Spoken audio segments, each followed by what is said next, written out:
আপনাকে যেটুকু কথা বলছি, আপনারা জলসা শুনছেন ভালো কথা, কিন্তু এখন এমন টাইম, না হারকা না ধারকা, এটা মানে বুঝেন? এখন যে ঘুমাবেন, ফজর যাবে, কাজা হবে, আমার পরে কোনো বক্তাও নাই, আর এখন বক্তা এসে বক্তব্য দিতেও পারবো, আমি তো পারবোই না। আমি যে বললাম শুকরিয়া আল্লাহ, আমি বারবার বলেছি প্রধান বক্তার আগে আমাকে না, কারণ লোক না থাকলে বক্তব্য হবে। অনেক কথা বললাম, শুনিলেন। এবার আপনি যে কথা বলছি, জাহান্নামের মাত্র 10 মিনিট টাইম লাগবে, একটা পরিচয় আমরা শুনবো, শিখবো ইনশাআল্লাহ। ইনশাআল্লাহ। জাহান্নাম কত বড় এটা জানেন আপনারা? জানেন না? আপনাদের এই যে মসজিদ আমি ছিলাম, এইটা মসজিদ, এটা জুমা মসজিদ, এটা জুমা মসজিদ, জুমা মসজিদ। গ্রামে সবই জুমা হয়, অক্তে মসজিদ পাওয়াই মসজিদ, গ্রামে প্রায় মসজিদে জুমা হয়, মাঝে মধ্যে আছে। শুনেন, এই মসজিদে আপনার গ্রামের যত লোক আছে সবাই যদি একসঙ্গে ঢুকতে চায়, ঢুকতে পারবে না? পারবে একসঙ্গে? দুটো লোক ঢুকবে একসঙ্গে, তিনটা লোক একসঙ্গে ঢুকতে পারবে না? বলুন না। জাহান্নাম কত বড়! নবী বলেছেন, যত মানুষ জাহান্নাম যাবে, যত জিন জাহান্নাম যাবে, সবাই যদি একসঙ্গে জান্নাতে যায়, জান্নাতে একসঙ্গে জাহান্নাম যায়, যত মানুষ জাহান্নাম যাবে, যত জিন জাহান্নাম যাবে, যত মানুষ জাহান্নাম যাবে, সবাই যদি একসঙ্গে জাহান্নাম ঢুকতে চায়, জাহান্নামের দরজায় কোনো অসুবিধা হবে না। সুবহানাল্লাহ। তাহলে জাহান্নাম কত বড়, দরজাটা কত বড়! সুবহানাল্লাহ। সহিহ বুখারীতে আছে, কিতাবুত তাফসীর, হাদিসের রাবী হযরত আবু সাঈদ খুদরি, হাদিসটা বললাম না, লম্বা হাদিসের সারমর্মটা হলো এই: 1999 জন জাহান্নাম যাবে। জান্নাতি কটা হলো তাহলে? একটা। 999টা জাহান্নামে একটা লোক জান্নাতে যাবে, তাহলে জাহান্নামে বেশি, এত জাহান্নাম। এরপরে রাসূল বললেন, সবাই যদি একসঙ্গে জাহান্নাম যেতে চাই, দরজাতে কোনো অসুবিধা হবে না। বলবেন না সুবহানাল্লাহ? এত বড় জাহান্নামের দরজা, দরজা যদি এত বড় হয়, জায়গাটা কত বড়! আপনারা আমার দিকে দেখেন, আপনাদের গ্রামে এলাকাতে বিল্ডিং কম, শহরে দেখবেন, মনে করেন এটা 10 তলা বিল্ডিং। কত তলা বিল্ডিং বললাম? 10 তলা। 10 তলা বিল্ডিং এর উপর থেকে যদি একটা পাথর নিচে ফেলে দেন, নিচে পড়তে কয় মিনিট লাগবে? 5 সেকেন্ড লাগবে। যদি 10 তলা বিল্ডিং এর উপর থেকে একটা 10 কেজি ওজনের পাথর নিচে ফেলেন, নিচে পড়তে কয় সেকেন্ড লাগবে? 2 মিনিট লাগবে না? আচ্ছা, হ্যাঁ 2 মিনিট লাগবে। 2 মিনিট লাগবে, 4-5 সেকেন্ড লাগবে। কয় সেকেন্ড লাগবে বলেন ভালো করে? 2 সেকেন্ড লাগবে। জি ভাই, নবী বলেন বিরাট বড় পাথর, মনে করেন 1 কুইন্টাল ওজন, জাহান্নামের মুখে যদি এরকম করে ফেলে দেওয়া হয়, ওই পাথরটা তলে পৌঁছাতে সময় কত লাগবে জানেন? 70 বছর সময় লাগবে। বলুন সুবহানাল্লাহ। 1 কুইন্টাল ওজনের পাথর, ওকে যদি ফেলা হয়, সেকেন্ডে কত দূর যাবে, মিনিটে কত দূর যাবে, ঘন্টায় কত দূর যাবে, একদিনে কত দূর যাবে! নবী বলেন ওই পাথরটা জাহান্নামের তলা পৌঁছাতে সময় লাগবে 70 বছর সময় লাগবে। বলুন সুবহানাল্লাহ। জাহান্নাম গর্ত কত, হিসাব করে দেখেন। এরপর জাহান্নাম মানুষ দিয়ে পরিপূর্ণ হবে না, পা দিয়ে পরিপূর্ণ হবে। কি দিয়ে? আল্লাহ তাআলা পা দিয়ে। মাশাআল্লাহ। আনাস হাদিসের রাবী, মুসলিমের বর্ণনায় নবী বললেন সব জাহান্নাম চলে গেছে, তখন আল্লাহ আবার বলবেন, এই জাহান্নাম পরিপূর্ণ হয়েছে? জাহান্নাম বলছে যে আল্লাহ আর কি কিছু আছে? তখন আল্লাহ তার পা ভরে দিবেন জাহান্নাম, যে জাহান্নাম আটো সাটো হয়ে যাবে। বলুন সুবহানাল্লাহ। বিশাল গর্ত, বললাম উপর থেকে নিচে পড়তে 70 বছর সময় লাগবে, ভাবতে পারবেন না। আচ্ছা, জায়গা যদি এত গর্ত হয়, তাহলে মানুষগুলো কত মোটা হবে? মনে হয় তোর মতনই হবে। মানুষ কত মোটা, এদিকে দেখে আল্লাহ নবী বলছে আরে জাহান্নামের দাঁত হবে উহুদ পাহাড়ের সমান। উহুদ পাহাড় কত বড় জানেন?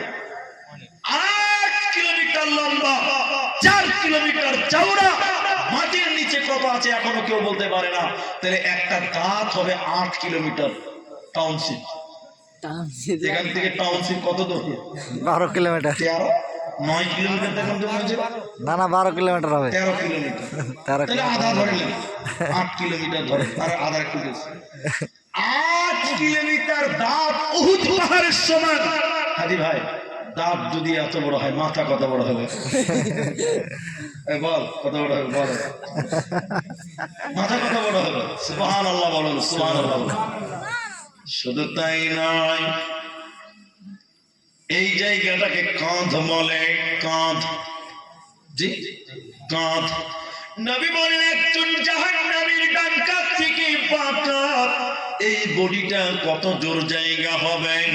একটা দ্রুতগামী ঘোড়া একটা না নন-স্টপ 3 দিন 3 রাত যত দূর যেতে পারবে অত দূর জায়গা একজন জাহান্নামীর ডান কাঁধ থেকে বাঁ কাঁধ, বলুন সুবহানাল্লাহ।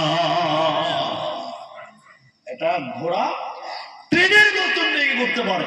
ট্রেন, আচ্ছা বলুন, একটা ট্রেন মালদা থেকে ছাড়লো, কোথাও দাঁড়াবে না, 100 কিলোমিটার বেগে চলবে ঘন্টায়, 3 দিন 3 রাত একটানা যদি চলে, ভারতের এক প্রান্ত থেকে আরেক প্রান্তে যেতে পারবে? পারবে? পারবে। তাহলে এত দূর জায়গা হবে এই ডান কাঁধ থেকে বাঁ কাঁধ, একজন জাহান্নামী শুধু বডি হবে এত দূর, বলুন সুবহানাল্লাহ।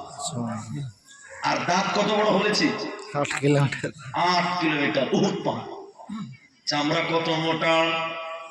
একটা ছেলেকে বলছে পানি দিয়ে তোরে, এই পানিটা লিয়ে আয় না রে, লক করে দেয়, আরে পানি লিয়ে আয় না রে, পানি লিয়ে আয়। এই শরীরের চামড়া কি গন্ডারের আছে নাকি? কথা গায়ে লাগা না? বলে কি বলে না? বলে। মানে গন্ডারের চামড়াটা মোটা। আজি নবী বলেন জাহান্নামীদের চামড়া কত মোটা হবে? একজন জাহান্নামীর শরীরের চামড়া হবে 42 হাত মোটা। কত মোটা? 42 হাত। হিসাব করেন, দাঁত 8 কিলোমিটার, এটা 3 দিন 3 রাতের সমান। জি, চামড়া 42 হাত, এখান থেকে দেওয়াল পার হয়ে যাবে। চামড়া যদি এত মোটা হয় তা শরীর কত মোটা হবে? হ্যাঁ, শুধু তাই নয়, এটাকে কি বলেন আপনারা? রান, রান, রান বলে না? উরু, উরু রান, বা এটাকে বলে তো উরু বা রান। নবী বলেন একজন জাহান্নামীর রান উরু কত বড়? বিশ্ব নবী বলেছেন বাইদা পাহাড়ের সমান। সার্চ করে দেখবেন বাইদা পাহাড় 39 কিলোমিটার লম্বা। এখান থেকে মাওলা, সুবহানাল্লাহ, এই জায়গাটুকু যদি মাওলা এখান থেকে যত দূর অত বড় হয়, মানুষটা কত লম্বা হবে? এখন আপনারা যত বড় লোক আছেন একটা বলেন, আদম আলাইহিস সালাম কত লম্বা ছিলেন কেউ বলতে পারবেন? 60 হাত। 60 হাত। 60 হাত। 60 হাত লম্বা ছিলেন হযরতে আদম আলাইহিস সালাম, আমাদের পিতা, বলুন সুবহানাল্লাহ। সুবহানাল্লাহ। আজি 60 হাত যদি লম্বা হয় তাহলে আমাদেরকে এরকম দেখতে হবে। আমি ব্যঙ্গ করছি না, ব্যঙ্গ কেন? আদম আলাইহিস সালাম যদি এত লম্বা হয় তাহলে এখনকার মানুষকে ওর মাথা দেখতে গেলে এরকম দেখতে হবে, ঠিক না? নাই বলে ঠিক। 60 হাত লম্বা আদম আলাইহিস সালাম, এত লম্বা মানুষ। বাবা, জাহান্নামীরা কত লম্বা হবে? এর রান 39 কিলোমিটার এখান থেকে মালদা। তাহলে জাহান্নামীর এরকম হওয়াটা স্বাভাবিক? আদম আলাইহিস সালাম দুনিয়াতে যদি এত লম্বা হয় তাহলে জাহান্নামীর হওয়াটা তো অস্বাভাবিক কিছু না। শুধু তাই নয়, এদিকে দেখলেন, এদিকে আইনা মাজলিসাহু মিন জাহান্নাম, একদিন জাহান্নামীর বসার জায়গা কতটা? এই জায়গা থেকে আমার দিকে দেখুন, আব্দুর রহমানের বসার জায়গায় 1 হাত নয়। আমাকে তো লোক বক্তা মনেই করে না। আমি যদি গেঞ্জি গেঁথে ঘুমিয়ে থাকি, কে রে আমার মনে করছে এটা জালসাতে বহুত আগেকার কথা, মোটামুটি 8 বছর আগের কথা বলছি, তখন আমার দাড়ি ছিল না, বুঝলেন? আমি একবার এসেছিলাম পারদাওনাপুর কোন একটা খড়পাড়া, এসেছিলাম। পারদানাপুর খড়পাড়া, হ্যাঁ হ্যাঁ হ্যাঁ, তাবলিগে যাওয়া ছিল ওটা। ওটাও তাবলিগ তো ছিল। বহুদিন আগে কারণ দাড়ি টাড়ি ছিল না। তো ওই রকম সিচুয়েশনের কথা বলছি, জালসাতে যাচ্ছি, তখন ওই নতুন বক্তা ছেলেবেলা হলাম আছে, হঠাৎ প্রধান বক্তা আসছে, আমাকে বলছে, হঠাৎ প্রধান বক্তা আসছে। আর আমাকে স্টেজে নিয়ে দিয়েছে, বলে কেউ বক্তা মনে করে না। তো সহ্য করে নিতে হয়েছে, চেহারা তুলে না তুলে। আর কতদিন দোয়া করেছে, আল্লাহ দাড়ি দাও, একদিনই চেকটা হয়েছে। আর আপনারা দাড়ি আছে তো আপনারা রাখেন না, আল্লাহ বুঝ দান করুন, বলুন আমিন। আমিন। আমরা দাড়ি চাই পাই না, আর আপনারা দাড়ি সকাল বিকেল ক্রিম পালিশ করছেন। তো যেটা আমি বলছিলাম শুনেন, জাহান্নামীদের বসার জায়গা কতটা হবে, এটা প্রশ্ন জাগবে না? জাগবে। মানুষের দেহ, মানুষের আকৃতি যদি এত বড় হয়, মানুষগুলো অনেক মোটা হবে। আপনার দিকে লোক মোটাকে কি বলে? মুটু বলে, মুটু বলে না? হ্যাঁ বলে মোটু। আর কালো লোককে কি বলে? কাইলা। কাইলা।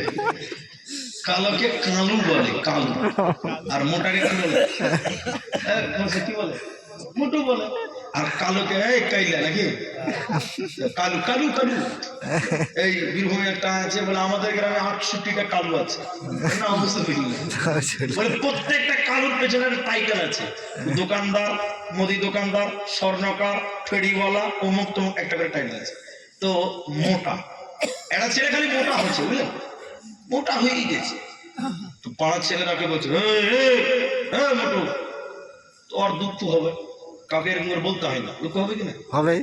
হবে।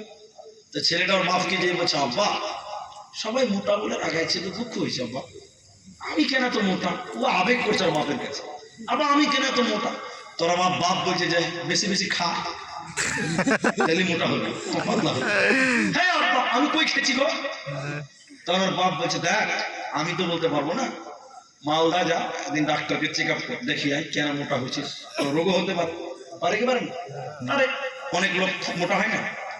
এবার ডাক্তারের কাছে গিয়েছে, ভালো করে দেখে, এখনকার ডাক্তাররা রিপোর্ট ছাড়া রোগ বলতে পারে না না, না, আগে রিপোর্ট তারপরে কোনো কথা।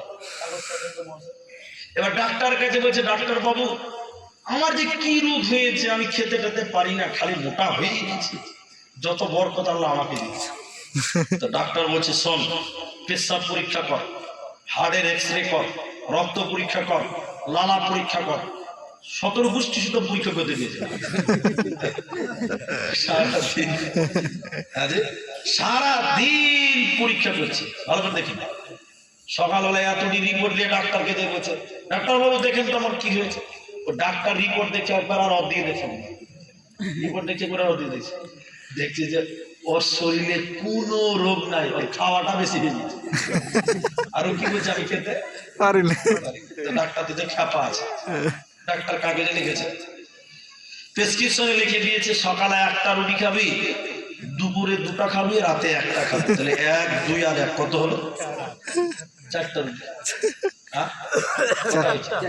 সকালে 1টা, রাতে 1টা, দুপুরে 2টা, কটা তো 5টা, 4টে হয়েছে। এবার এই কাগজ নিয়ে এই ছাপা ওষুধের দোকানে দিয়ে বলছে, দোকানদার ভাই আমাকে ওষুধ দাও তো।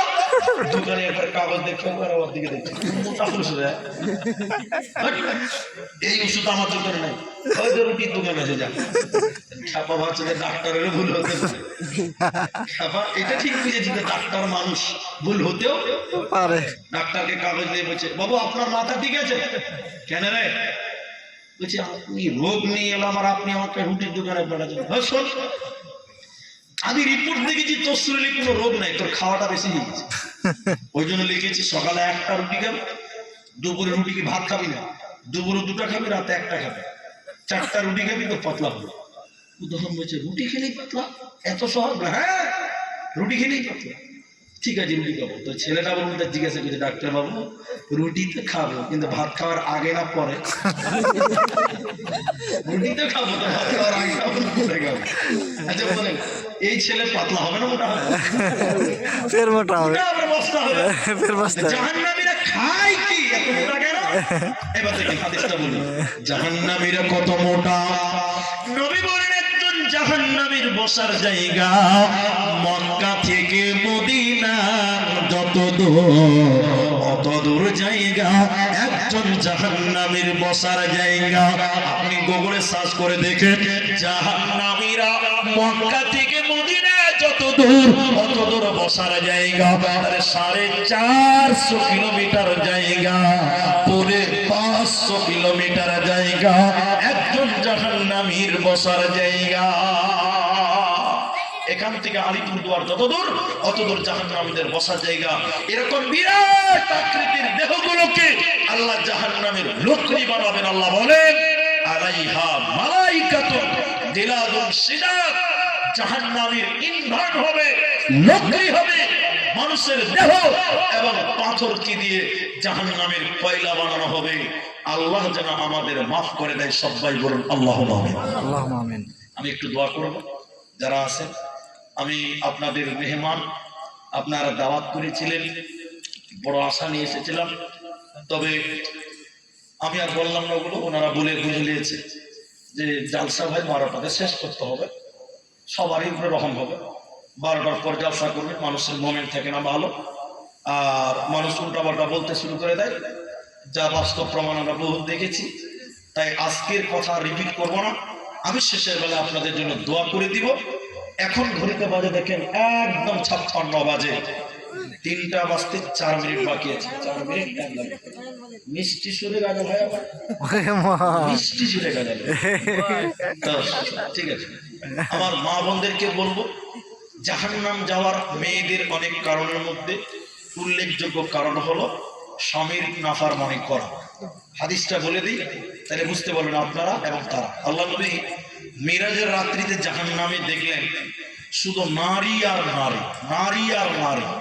আল্লাহ নবী ঈদের নামাজ পড়ালেন, মেয়েদের সামনে গিয়ে বললেন, ইয়া মাশারান নিসা, হে মেয়েরা, তাসাদদাকনা, তোমরা সাদকা করো। আজকে সাদকা করতে হবে না। ফাইন্নী উরিতুকুন্না আকসার আহলিন নার, আমি জাহান্নামে তোমরা মেয়েদেরকে বেশি দেখলাম। তাহলে জাহান্নাম থেকে বাঁচার জন্য মেয়েদের সাদকা করতে হবে, দান করতে হবে। আল্লাহ নবী বলেন প্রয়োজনে একটা খেজুর হলেও দিয়ে তোমরা জাহান্নাম থেকে বাঁচো। তাহলে মেয়েরা বেশি বেশি জাহান্নামে কেন? তারা স্বামীর নাফরমানি করে, স্বামীর অবাধ্য চলে, স্বামীর নিয়ামতের নাশুকরি করে, এর কারণে এরা জাহান্নাম যায়। আমরা পরিশেষে দোয়া করব, আল্লাহ আমাদের মা এবং বোনেরা যারা এই জায়গাতে উপস্থিত আছে, আল্লাহ তুমি তাদের জীবনের গুনাহ খাতাকে মার্জনা করো। আমরা সবাই বলে একবার আল্লাহুম্মা আমিন। আল্লাহুম্মা আমিন। আল্লাহ তোমার কাছে দোয়া করি, তোমার কাছে দাবি জানাই, ইলাহুল আলামিন, আমরা যারা পুরুষ মানুষ এখানে আছি, রব্বুল আলামিন, আমরা গুনাহগার পাপী মানুষ, আল্লাহ তুমি আমাদেরকেও ক্ষমা করো। বলুন আল্লাহুম্মা আমিন। আল্লাহ অল্প কিছু মানুষ, 50-100টা মানুষ আমরা উপস্থিত হয়েছিলাম, শেষ পর্যন্ত ছিলাম।